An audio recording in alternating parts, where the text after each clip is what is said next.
El sujeto y el predicado. El sujeto es una función sintáctica desempeñada siempre en una oración simple por un grupo nominal, es decir, un grupo sintáctico cuyo núcleo es un sustantivo o un pronombre. El sujeto de la oración concuerda siempre en persona y en número con el verbo de la oración. Podemos fijarnos en el ejemplo. El alumno lee la presentación. Como veis, el grupo nominal, el alumno, en tercera persona del singular, concuerda con el verbo de la oración, lee. Si cambiamos el verbo a plural, leen, el sujeto obligatoriamente cambiará también a plural. Los alumnos leen la presentación. Por ello, la prueba para reconocer el sujeto de una oración consiste en cambiar el número del verbo, de singular a plural o de plural a singular, y observar que el grupo sintáctico nominal cambia obligatoriamente al cambiar el número del verbo. Así, por ejemplo, en la oración mis amigos vendrán, en la que el verbo vendrán está en tercera persona del plural, si lo modificamos al singular, vendrá, obligatoriamente el grupo sintáctico mis amigos debe cambiar también a singular. Mi amigo vendrá. No podríamos decir mis amigos vendrá. ¿Por qué ocurre esto? Porque el grupo sintáctico mi amigo desempeña la función de sujeto en la oración. Si observamos la siguiente oración, me gusta el deporte, vemos que el verbo gusta está en tercera persona del singular. Si hacemos ese mismo cambio a plural, en este caso, y decimos me gustan, no podríamos decir me gustan el deporte. Tendríamos que decir me gustan los deportes. ¿Por qué sucede esto? Porque en este caso también el grupo sintáctico, el deporte, desempeña la función de sujeto de la oración. Esta prueba, llamada la prueba de la concordancia, es la única prueba válida para reconocer sujetos en las oraciones. Otras pruebas utilizadas habitualmente en el reconocimiento de sujetos, como preguntar al verbo quién, puede llevarnos a error, ya que en algunas oraciones su respuesta sí coincide con el sujeto, pero en otras no. Si observamos los ejemplos mencionados, en mis amigos vendrán, si preguntamos quién, la respuesta mis amigos sí coincide con el sujeto. Pero sin embargo, en la siguiente oración, me gusta el deporte, si hubiésemos preguntado a quién, la respuesta a mí no es el sujeto de la oración como hemos visto. ¿Por qué ocurre esto? Bueno, pues porque hay algunos verbos, como los verbos de afección, doler, apetecer, fascinar, gustar, en los que el sujeto no es quien realiza la acción del verbo y entonces esa pregunta no es válida, por lo que se recomienda no utilizarla en ningún caso para evitar posibles errores de localización. A la hora de reconocer el sujeto, debemos tener en cuenta que hay oraciones en las que el sujeto no aparece.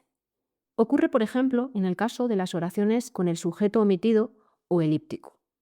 En este tipo de oraciones, el sujeto no aparece de forma expresa en la oración, pero sí se puede recuperar a través del verbo. Por ejemplo, si nos fijamos en la oración vendrán mañana y aplicásemos la prueba de la concordancia vista antes y pasásemos el verbo vendrán, que está en tercera persona del plural, a singular, vendrá mañana, observaríamos que no hay ningún grupo nominal en esta oración que cambie al cambiar el número del verbo. Esto sucede porque el grupo nominal sujeto de esta oración no aparece de forma expresa en ella, pero sí se puede deducir si nos fijamos en la terminación del verbo. Así, esa terminación en n del verbo vendrán nos indica que el verbo está en tercera persona del plural y que el sujeto de esta oración sería ellos o ellas.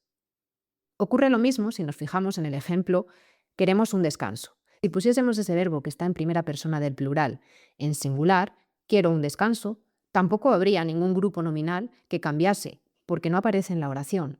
Sin embargo, la terminación de queremos nos indica que se refiere a la primera persona del plural y que su sujeto será nosotros o nosotras. La variedad de las terminaciones verbales en el español nos permite, en muchas ocasiones, que el sujeto no sea necesario, porque se puede, como hemos dicho, recuperar simplemente fijándonos en la terminación verbal. Algunas oraciones no tienen sujeto. Se trata de las oraciones impersonales. Este tipo de oraciones no tienen el sujeto ni de forma expresa en la oración, ni tampoco está omitido.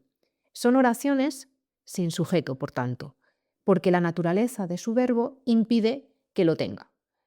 El verbo en este tipo de oraciones aparece siempre en tercera persona del singular. Por ejemplo, encontraríamos oraciones impersonales en los siguientes casos, con verbos referidos a fenómenos atmosféricos como nevar, llover, granizar, También cuando los verbos ser, estar y hacer tienen un sentido atmosférico, por ejemplo, está nublado, hace calor, o también cuando estos verbos tienen un sentido cronológico, es tarde, cuando se refiere a fenómenos naturales como amanecer, atardecer. También tendríamos oraciones impersonales con el verbo haber cuando éste aparece solo expresando existencia, no cuando funciona como verbo auxiliar, por ejemplo en una oración como hay mucha gente. Y también tendríamos oraciones impersonales en el caso de las construcciones con se seguida de un verbo en tercera persona del singular, con un sentido genérico, como por ejemplo, se vive bien aquí. Estos serían solo algunos de los ejemplos en los que podríamos encontrar oraciones impersonales. La función sintáctica de predicado incluye el resto de palabras de la oración que no forman parte del sujeto. El predicado de una oración simple es siempre un grupo verbal cuyo núcleo es un verbo o una perífrasis verbal. En el ejemplo, el alumno lee la presentación, en el que el grupo nominal, el alumno, desempeña la función sintáctica de sujeto, el resto de elementos de esa oración, lee la presentación, formarían parte del grupo verbal predicado, cuyo núcleo sería, en este caso, el verbo lee. En el caso de las oraciones con el sujeto omitido o de las oraciones impersonales, toda la oración forma parte del grupo verbal predicado. Por ejemplo, en la oración mañana lloverá, en la que tenemos un verbo de un fenómeno atmosférico, llover, y por tanto no puede haber un sujeto, observamos que toda la oración mañana lloverá sería el grupo verbal predicado. Existen dos tipos de predicados, los predicados nominales y los predicados verbales. ¿Cuándo encontramos cada uno de ellos? Tenemos predicados nominales en aquellas oraciones en las que el núcleo es un verbo copulativo, como ser, estar o parecer. Estos verbos son verbos que carecen de significado léxico, no se pueden definir.